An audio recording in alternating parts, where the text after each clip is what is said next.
Hello, brothers and sisters. How are you doing? We're brothers and sisters whether we like it or not. We have to try to understand each other, work together with each other. I'm Michelle, and I'm reading from this book. It's called 101 Proofs for God. And so here you have just incredible different stories attesting to the existence of God as a reality. It was written by Jim Stevens. I've known Jim for a few years, and I can say that he's 100% honest. If you ever want to talk to him about anything in this book, he will. Yes. It took him 6 years to write it, and I believe he invested a lot of academics, but also a lot of inspiration from heaven. All right. So we are going to be reading The Proof for the Existence of God, number 43, chapter 43, and it's called Sucking and Breast Milk.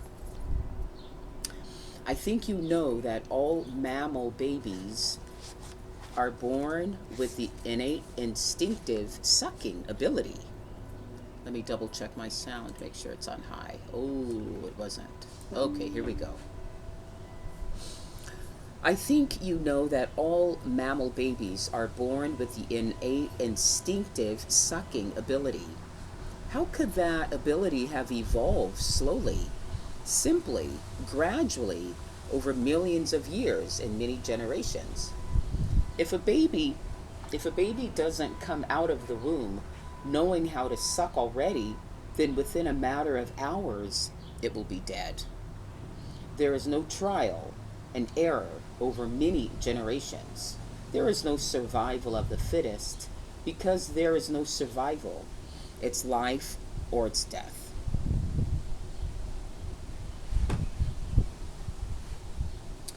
The theory of evolution is very seductive because they always use words like simple, easy, slow, gradual, many generations, great periods of time, and etc. But behind it all is only faith and assumptions. Evolution of higher ordered species from lower ones has never been scientifically observed nor demonstrated in a laboratory, ever. The theory of evolution is a religion of faith in lifeless chemicals. If you have had children and you breastfed them, you were certainly amazed that the baby immediately knew how to start sucking. There was no learning process. We even have pictures from inside the womb of a baby sucking his or her thumb. The process of a mother producing milk for a newborn baby is a miracle in itself. The appearance of milk and the baby sucking it was definitely designed by an intelligent being. Most of her life, a female mammal does not have any milk to give, no matter what she might try. Through a miraculous process of hormonal changes triggered by interactions with the growing fetus, the production of breast milk gets started at just the right time. When the baby's born, milk is ready to start flowing when the baby starts sucking. How could a slow, gradual process over many generations produce milk at precisely the moment when the infant starts sucking? It has no special survival benefit for the mother, only the baby. How does mutation or natural selection account for producing breast milk? The whole process makes the mother much more vulnerable to predators. If the milk comes at the wrong time, the baby dies. If the baby does not suck, it will die. There doesn't seem to be any room for trial and error. None. It's success or death. Many generations of developing breastfeeding over millions and millions of years cannot cut it. There are too many obstacles to be overcome. The very first creature to exist of each mammal species had to have this ability. It could not have developed separately over long periods of time on each branch of the evolutionist so-called tree of life. The whole process of milk being produced and baby sucking is very, very complicated and has to work out simultaneously and be successful at the birth of the very first baby of each species. Scientific research is also finding out some amazing benefits of breastfeeding babies.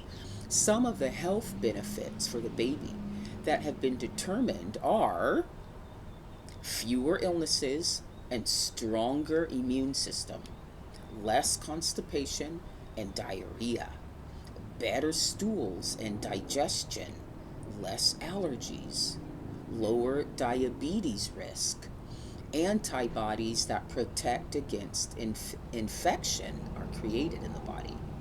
All the nutritional needs of the baby during the first 6 months, stronger vision, protection against ear infections, better mental development, higher IQ, and less antisocial behavior, better mouth formation for less speech problems, less eczema, improved bone quality, healthier hair, increased independence and emotional stability, eases frustrations and daily stresses. Amazingly enough, there are also great benefits for the mother as well. Here are some that researchers have discovered. The mom will have stronger bones for later in life.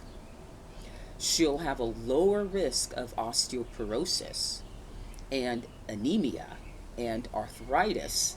She'll have a lower risk of breast cancer, lower risk of cardiovascular disease, lower risk of ovarian cancer and uterine cancer and endometrial cancer. There'll be a natural bonding and closeness with the baby, which helps the uterus return to normal size in a timely manner. That's incredible. All these extremely valuable benefits must have been working from the very first baby that sucked. Every father and mother knows that the mother's body went through all kinds of complicated and miraculous changes when she was pregnant. She had no control over that. If she was the smartest woman in the world, could she have told her body all the right things to do so that the baby could be born and survive? Absolutely not. She didn't have to say a thing. It was all controlled by a much higher intelligence. And I must throw in here a much higher intelligence of love. So there must be God, is what Jim tells us. Well, okay. Well, thank you so much. There's tons of food for thought there. Okay, take care. Have a good day.